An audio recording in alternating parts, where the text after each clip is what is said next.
ഹരേ കൃഷ്ണ. എല്ലാവർക്കും മാധവത്തിലേക്ക് സ്വാഗതം. നാളെ ശ്രീരാമ നവമിയാണ്. ചൈത്രമാസത്തിലെ ശുക്ലപക്ഷ നവമി. നവമി ഉച്ച സമയത്ത് വരുന്നത് കൊണ്ട് നാളെയാണ് ശ്രീരാമ നവമിയായിട്ട് ആചരിക്കുന്നത്. ചൈത്രമാസത്തിലെ ശുക്ലപക്ഷ നവമി തിഥി. ആ നവമി തിഥിയിൽ ഉച്ച സമയത്താണ് ഭഗവാൻ ശ്രീരാമചന്ദ്രൻ അവതരിച്ചത്. അതുകൊണ്ട് ശ്രീരാമ നവമിയായിട്ട് നാളത്തെ ദിവസമാണ് ആചരിക്കുന്നത്. ഞാൻ ഈ വീഡിയോയുടെ തൊട്ട് മുമ്പ് ഒരു വീഡിയോ ഇട്ടിരുന്നു. അത് താരാദേവിയെ പറ്റിയിട്ടുള്ള ഒരു വീഡിയോയാണ്. നാളെ താരാദേവിയുടെ അവതാരം നടന്ന ദിവസമാണ്. അതുകൊണ്ട് താരാ ജയന്തി എന്ന പേരിൽ ചൈത്രമാസത്തിലെ ശുക്ലപക്ഷ നവമി അറിയപ്പെടുന്നുണ്ട്. ആരാണ് താരാദേവി എന്നുള്ളതിനെ പറ്റി വിശദമായ വീഡിയോയാണ് ഇട്ടിരുന്നത്. കാണാത്ത ആരെങ്കിലും ഉണ്ടെങ്കിൽ താരാദേവിയെ പറ്റി അറിഞ്ഞിരിക്കണം. നാളെ ഉദയത്തിൽ അഷ്ടമിയാണ്. അതുകൊണ്ട് തന്നെ ഈ അഷ്ടമിക്ക് വളരെയധികം പ്രാധാന്യമുണ്ട്. ഈ അഷ്ടമിക്ക് അശോക അഷ്ടമി എന്നാണ് പറയുന്നത്. അശോക അഷ്ടമിയെ പറ്റിയിട്ടാണ് ഇന്നത്തെ ഈ വീഡിയോയിൽ നമ്മൾ പറയുന്നത്.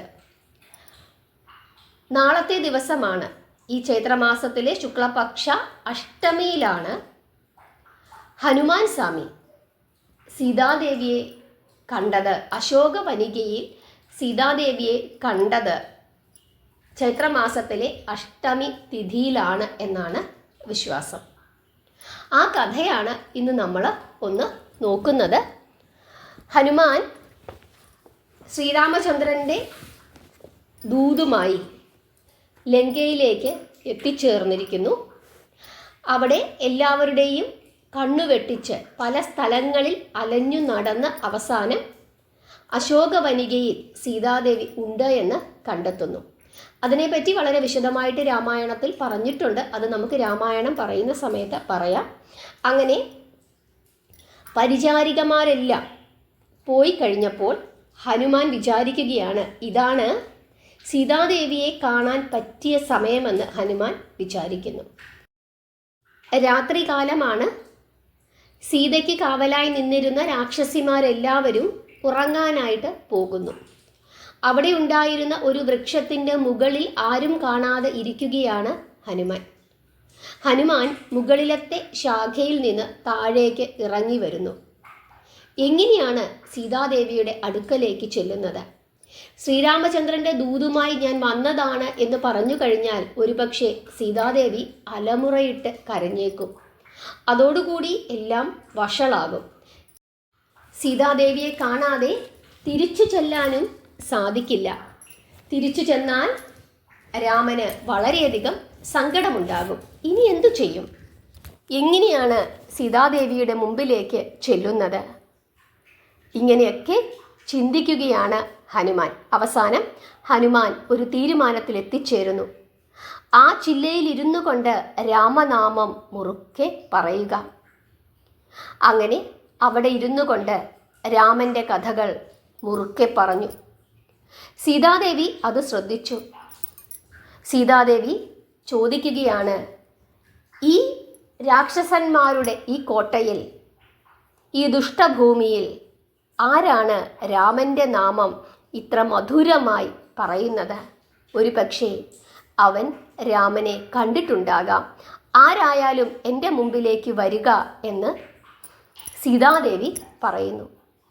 അത് കേട്ടതും ഹനുമാൻ ആ മരത്തിൻ്റെ ചില്ലയിൽ നിന്ന് ഇറങ്ങി സീതാദേവിയെ നമസ്കരിക്കുന്നു. സീതാദേവി ആരാണ് തന്നെ നമസ്കരിച്ചത് എന്ന് നോക്കിയപ്പോൾ ഒരു ചെറിയ കുരങ്ങൻ. പെട്ടെന്ന് സീതാദേവിക്ക് സംശയം തോന്നുന്നു. ഒരു കുരങ്ങനോ? കുരങ്ങൻ എങ്ങനെയാണ് രാമൻ്റെ കഥ പറയുന്നത്? ഒരു പക്ഷേ ഇവിടെ മുഴുവനും രാക്ഷസന്മാരാണ്, മായാവികളാണ്.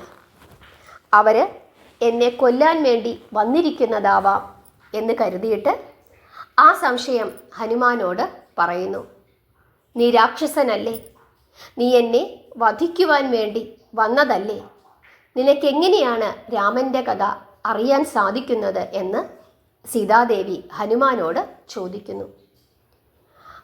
അത് കേട്ടതും ഹനുമാൻ, ഞാൻ വാനര സ്വരൂപനായ പവനപുത്രനാണ്. എൻ്റെ പേര് ഹനുമാൻ എന്നാണ്. എൻ്റെ ഗുണത്താൽ രാമൻ എന്നെ ഭൃത്യനായി സ്വീകരിച്ചു.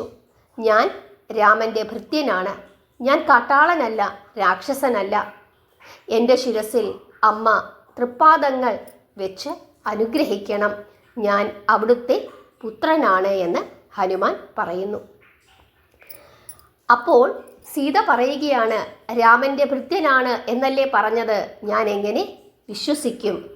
രാമൻ്റെ കഥ പറയൂ എന്ന് പറയുന്നു. ഉടൻ തന്നെ തികഞ്ഞ ഭക്തിയോടുകൂടി ഹനുമാൻ സീതാദേവിയോട് പറയുകയാണ്, യജ്ഞശീലനും ദാനശീലനുമായ ദശരഥ മഹാരാജാവ്. ദേവലോകവും നരലോകവും അദ്ദേഹത്തെ ആരാധിക്കുന്നു. അദ്ദേഹത്തിൻ്റെ മൂത്തപുത്രൻ രാമൻ, ആ രാമൻ്റെ വധു സീത. ദുഷ്ടനായ രാവണൻ സീതയെ അപഹരിക്കുന്നു. രാമൻ സീതയെ അന്വേഷിച്ച് കാട്ടിൽ അലഞ്ഞു. ആ സമയത്ത് സുഗ്രീവനുമായി സൗഹൃദം സ്ഥാപിക്കുകയും അതുവഴി എന്നെ ഭൃത്യനായി സ്വീകരിക്കുകയും ചെയ്തു എന്ന് ഹനുമാൻ പറയുന്നു. സീത മുഖമുയർത്തി നോക്കുന്നു. വളരെ ചെറിയ ഒരു കുരങ്ങൻ്റെ രൂപത്തിൽ തൻ്റെ മുമ്പിൽ നിൽക്കുന്ന ഹനുമാനെ സീത കാണുന്നു. അപ്പോഴാണ് സീതയും ഹനുമാനും തമ്മിൽ നേർക്കുനേർ ശരിക്ക് കാണുന്നത്. ഹനുമാൻ കൈകൂപ്പിക്കൊണ്ട് സീതാദേവിയെ നമസ്കരിച്ചു. പക്ഷേ സീതാദേവിക്ക് ആ സമയത്തും വിശ്വാസം വന്നില്ല. രാവണൻ പാപിയാണ്, പല വിധത്തിലുള്ള മായകളും കാണിക്കും. അതുകൊണ്ട് എനിക്ക് വിശ്വാസമില്ല. രാമൻ്റെ ഭൃത്യനാണെങ്കിൽ ശരിക്കുള്ള രൂപത്തിൽ എൻ്റെ മുമ്പിൽ പ്രത്യക്ഷപ്പെടുക. നീ ശരിക്കും ശ്രീരാമചന്ദ്രൻ്റെ ദൂതനാണെങ്കിൽ എൻ്റെ അനുഗ്രഹം നിനക്കുണ്ടാകും. യുദ്ധത്തിൽ നീ ഒരിക്കലും പരാജയപ്പെടില്ല. യുദ്ധസമയത്ത് ശങ്കരി നിന്നെ രക്ഷിക്കും. നീ അസ്ത്രങ്ങൾ കൊണ്ട് മരിക്കില്ല, അഗ്നിയിൽ ദഹിക്കില്ല, കണ്ഠത്തിൽ സരസ്വതി കുടികൊള്ളും, എവിടെ ചെന്നാലും സ്നേഹിക്കപ്പെടും, ആദരിക്കപ്പെടും. നിന്റെ പേരെന്താണ്? നിന്റെ നാടെന്താണ്? എന്തിനു വന്നു? ആരാണ് അയച്ചത്? രാമന് സുഖമാണോ എന്നൊക്കെ സീതാദേവി ചോദിക്കുന്നു. അപ്പോഴും സീതാദേവിക്ക് സംശയമുണ്ട്. പക്ഷേ ശരിക്കുമുള്ള രാമൻ്റെ ദൂതനാണെങ്കിൽ, രാമൻ്റെ ഭൃത്യനാണെങ്കിൽ ദേവിയുടെ അനുഗ്രഹം കൊണ്ട് എല്ലാ വിധത്തിലുള്ള ഐശ്വര്യങ്ങളും ഉണ്ടാകും എന്നുകൂടി സീതാദേവി ഇവിടെ പറയുന്നു. അപ്പോൾ ഹനുമാൻ ശ്രീരാമചന്ദ്രൻ്റെ ശരീര ആകൃതി സീതാദേവിയുടെ മുമ്പിൽ വർണ്ണിച്ച് കേൾപ്പിക്കുന്നു. അതോടുകൂടി സീതാദേവിക്ക് വളരെയധികം വിശ്വാസമായി. ശ്രീരാമചന്ദ്രന് സുഖമാണോ എന്നൊക്കെ ചോദിച്ച് ഉടൻ തന്നെ കരയാനും തുടങ്ങി. അതിനുശേഷം സീതാദേവി തൻ്റെ സ്വന്തം കഥ ഹനുമാനോട് പറയുന്നു. അതിനുശേഷം എന്തെങ്കിലും ഒരു അടയാളം കാണിക്കാനായി സീതാദേവി ആവശ്യപ്പെടുന്നു. ആ സമയത്ത് ഹനുമാൻ പറയുകയാണ്, മഹാറാണി വിശ്വാസത്തിനായി എന്നോട് ഒരു അടയാളം ചോദിച്ചുവല്ലോ. ജനകനന്ദിനിയുടെ തൃപ്പാദങ്ങളിൽ അർപ്പിക്കുവാൻ ഒരു അടയാളമുണ്ട്, അത് കൈനീട്ടി സ്വീകരിച്ചാലും. രാമൻ്റെ ഒരു അങ്കുലീയം. ഇങ്ങനെ പറയുകയാണ് ഹനുമാൻ. അങ്കുലീയം എന്ന് കേട്ടതും സീതാദേവിക്ക് വളരെയധികം സന്തോഷമായി.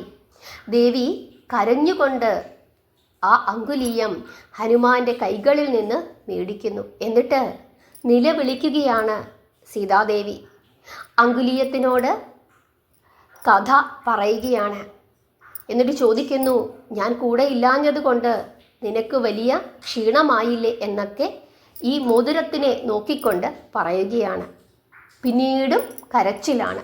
അങ്ങനെ കരഞ്ഞു കരഞ്ഞ് അവസാനം സീതാദേവി പറയുകയാണ്, കേൾക്കൂ വായുപുത്ര, എൻ്റെ ദുഃഖത്തിന് അതിരില്ല. അദ്ദേഹത്തെ പിരിഞ്ഞതിനു ശേഷം ഞാൻ ജലമോ ഫലമോ കഴിക്കുന്നില്ല. ജനകപുത്രി ഇനി ജീവിക്കുമോ ജീവിക്കാതിരിക്കുമോ എന്ന് അറിയില്ല. എൻ്റെ പുത്ര, അങ്കുലീയം എനിക്ക് തരൂ എന്ന് സീതാദേവി വീണ്ടും പറയുകയാണ്. എന്നിട്ട് ആ മോതിരം സീതാദേവി തൻ്റെ കൈകളിലാണ് അണിഞ്ഞത്. കാരണം അത്രത്തോളം ക്ഷീണിച്ചിരിക്കുന്നു ദേവി. മോതിരം വളയായി ഉപയോഗിക്കാൻ പറ്റുന്ന രീതിയിൽ സീതാദേവിയുടെ കൈകൾ മെലിഞ്ഞു പോയിരുന്നു എന്ന് വാൽമീകി പറയുന്നു. അത് ഒരുപക്ഷെ ഒരു ആലങ്കാരികമായി പറഞ്ഞതാകാം. എന്തായാലും സീതാദേവി വളരെയധികം മെലിഞ്ഞിരിക്കുന്നു. കാരണം അശോകവനികയിൽ ചെന്നതിനു ശേഷം ജലപാനം ചെയ്തിരുന്നില്ല ദേവി എന്നതാണ് ഇവിടെ സൂചിപ്പിക്കുന്നത്. ഇങ്ങനെ ഹനുമാനും സീതാദേവിയും തമ്മിൽ അശോകവനികയിൽ കണ്ടുമുട്ടിയത് ചൈത്രമാസത്തിലെ അഷ്ടമി തിഥിയിലാണ് എന്നാണ് വിശ്വാസം. അതുകൊണ്ടാണ് ഈ അഷ്ടമിക്ക് അശോക അഷ്ടമി എന്ന് വിളിക്കുന്നത്. ഈ ഭാഗമൊക്കെ വാൽമീകി രാമായണത്തിൽ വളരെ വിശദമായി തന്നെ പറയുന്നുണ്ട്. അത് നമുക്ക് രാമായണം കർക്കടക മാസത്തിൽ കഥയായി പറയുന്ന സമയത്ത് വിശദമായി തന്നെ ആ ഭാഗമൊക്കെ നമുക്ക് പറയാം. ഈ കഥകളാണ് നമ്മൾ നാളത്തെ ദിവസം അറിയേണ്ടത്. നാളത്തെ ദിവസം നിങ്ങൾ മനസ്സിൽ ഓർക്കേണ്ടുന്ന കഥ ഈ കഥ, അതായത് ഹനുമാനും സീതാദേവിയും തമ്മിൽ കണ്ടുമുട്ടുന്ന കഥ, ശ്രീരാമചന്ദ്രൻ്റെ അവതാര കഥ, അത് ഞാൻ പറഞ്ഞിരുന്നു. അതുപോലെ താരാദേവിയെയും നാളത്തെ ദിവസം അറിയണം. എല്ലാവരും നാമം ജപിക്കുക, പ്രാർത്ഥിക്കുക. ഹരേ കൃഷ്ണ.